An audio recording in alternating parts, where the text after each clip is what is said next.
Welcome back, subscribers. It's Johnny Hopper, and we're going to talk about round 4 high point right now.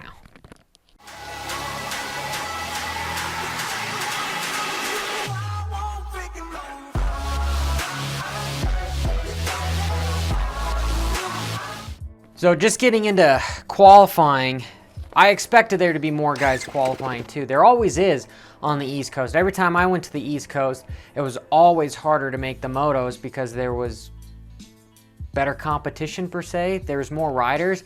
Not to mention a West Coast rider like myself doesn't get a ride in the real loamy, soft, real rutted stuff.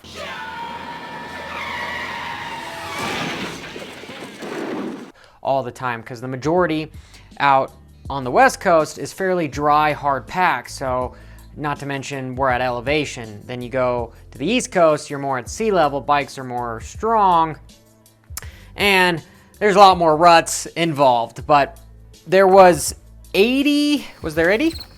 There was actually 90 riders trying to qualify. Jason Anderson had the fastest with a 202.8. Track's pretty tough. It's rutted. It's getting more rutted as the races go on, or practices go on. But it was a good practice. I made a few mistakes in the first one, even in that one, but I was able to get a good lap at the end. And Ken Roczen had a 205 in practice while qualifying. I personally, if you watch any of my videos, I started covering some of the MXGP stuff. I like the way they do qualifying. They actually do qualifying the day before on Saturday, and you have a 20-minute free practice session, then you have a 20-minute qualifying session, and then you actually have a qualifying moto, where here everything just happens so fast, where you have 5 minutes of free practice and then 10 minutes of timed. And if you didn't get a ride press day the day before on Saturday, well, you got to learn all the big jumps in the track in 5 minutes. And guys, these guys are doing lap times. The best in the world are doing 2-minute lap times. Do you think if you're a privateer, your first lap on the track, it's probably going to be close to that 5 minutes to roll the whole track, and then your next lap, you're probably kind of two-putting around, jumping this, jumping that, and then your third lap, which is 10 minutes into the practice session, you're actually hauling butt. So you might only get 2 laps to actually really put down a fast lap time. I think it's silly. I think we have time to that was fast. Make qualifying better for the privateers. Yes, Johnny, you're all about the let's free healthcare, free everyone gets paid. Blah blah blah blah blah. As much as I sound leftist, I actually voted for Trump, but I'm done talking about politics. If you see my other videos, politics are sketchy topic at the moment with myself. But moving on to the actual track itself, I think motocross tracks are more fun when you have a lot of big booters. High Point is one of the more jumpy tracks on the circuit, which I actually like. And it's hard with your suspension because it is on the East Coast and it's so soft and you get all these ruts and bumps. Well, you typically want to run your setup more soft and fast, so that you can help yourself out, not just be a jackhammer on the motorcycle. But because of how fast the track is and how many jumps there are, it contradicts itself, because with a lot of jumps and faster the track is, you actually go stiffer on the bike and you go slower on your rebounds. So you got to pick a happy medium there. And anyway, moving on to Moto 1, I'm actually really impressed with Baggett. I think Baggett has struggled the last few years because he's a smaller rider. I know when he was on the 250s, he was like a $120, $125, and it seems a lot of the guys on the 250s aren't real heavy guys, and then they move to 450s. Over the summer, they end up gaining 20, 25 pounds. Wink, wink. I'll talk about that at another time. But I think he's a little bit heavier now, and he's been coming to his own in the 450 class. He did win this race back in 2017, but I was impressed that he was able to get the whole shot and run away with it, because on lap 2, he was looking back at Tomac. And typically, if you're looking back even that early in the race, you're not focusing on moving forward. You're looking behind you. And then a few minutes go by, maybe 2 laps or so, and you see him jump one of the big booters, and he's shaking out his clutch hand, which is typically a sign of, oh man, I'm not breathing, I'm getting tight. So he had 25 minutes more to go in the moto. So I was thinking he was going to go backwards. He was going to get tight, and he wasn't going to be able to win the race. But he ends up winning the race, which I'm not always right. I'm actually... Never happened. This one was invented by a writer. Not this time. It never happened. The majority of the time, not right, but I'm happy for him. I think it was awesome for him to win that. And Tomac ended up having a bobble and ended up going backwards a little bit. It seemed that towards the end of the race, man, a lot of people were struggling. I mean, Webb was way up front. Well, he did WOD, just got cross-rutted, and he was struggling. And same thing with Roczen. These guys were all going backwards late in the moto, and it sucks to go backwards late in the moto or on the last lap. If you've been there, really sucks, especially if you're beating a few people and then they beat you on the last corner. That sucks. We've all been there. So the top 3 was obviously Baggett, Anderson, and then Tomac. And Anderson looks like he's potentially was really close to winning this weekend, but I think he's going to at least win one of the rounds. And we're only 4 in, so he's got plenty of time. I think Webb, as crazy as this sounds, I think Webb might actually win an overall as well. I don't think he's going to go 1-1, but I think other people are going to struggle, and he's going to just be in the right place at the right time, sort of like what he did in Supercross. And Roczen, like I said, he went backwards. He ended up 6th that moto. So these guys are back in the pits.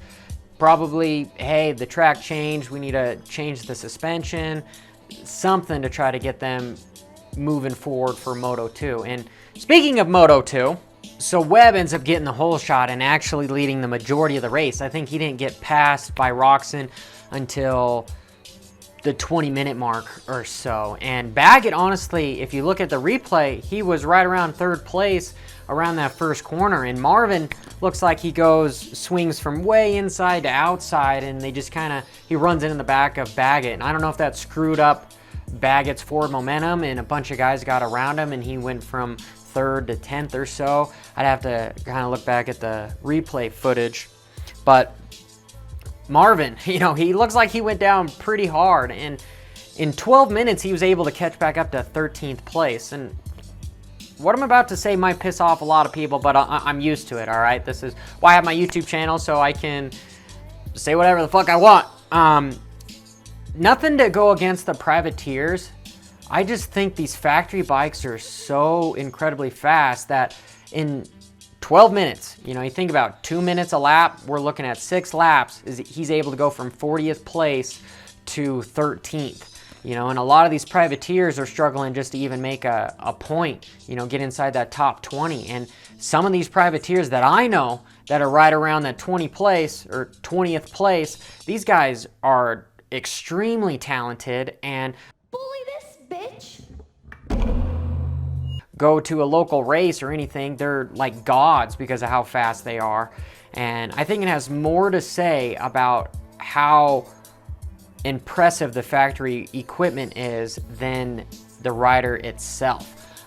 Nothing against Marvin. I know he's an amazing rider. I don't think many people would be able to do that, but you give some of these privateers, Masterpool, Freddie Norin, some of these guys that same equipment, and they might not be 13th place after 12 minutes, but they're definitely going to be in the point-making contention. They're going to be inside that top 20. I've said it before in my other videos. Once you get to this level, it's more 70% motorcycle, 30% rider, and you guys can go with that what you will, okay?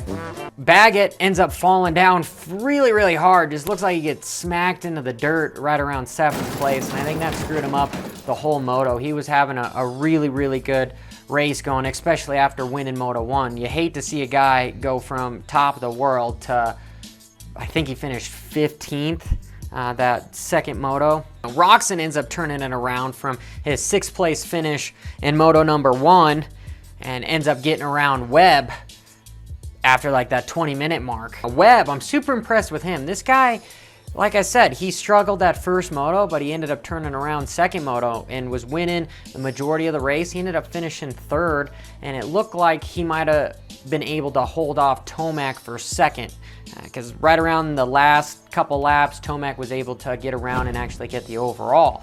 But there was also that 3-rider tie between Anderson, Roczen, and Tomac, and obviously second moto breaks the tie. The purse money, these guys go first, second, third, but points would have all been the same. And I've said in my other videos, I don't know if I really like that. That, to me, if you're gonna have second moto breaks the tie, well, why don't you have the overall have like a 3-point bonus or a 1-point bonus for winning the race? Make it worth something towards the championship, not just your checkbook. Anderson, really impressed with him. Even that second moto, he was hauling ass. He ended up getting passed by Osborne late in the moto, but he was able to hold off Tomac for quite a while. He's been called a dirty rider, at least when I've been racing, like when I was at Loretta's with him, and I've never seen him do anything dirty. Maybe it was because he had his jersey all untucked and it just didn't look as professional. It kind of looked like a punk, but you know, outside looking in, all the little kids are like, oh, I'm gonna untuck my jersey too. I'm gonna be like Anderson. I don't think he's very much a dirty rider. He just rides a very wide line, and riders take that for being dirty. Maybe he's cross jumping some people, but if you're at the pro level, everyone cross jumps everybody. That's just how it is. Nobody flies straight in the air because they might not even do it intentionally. Just when you come up to a jump and you try to scrub, well, your forward momentum, you're turning on the jump. So you're gonna go obviously that direction. You're not gonna hit straight. So if somebody's just going straight, you can see how sometimes that happens.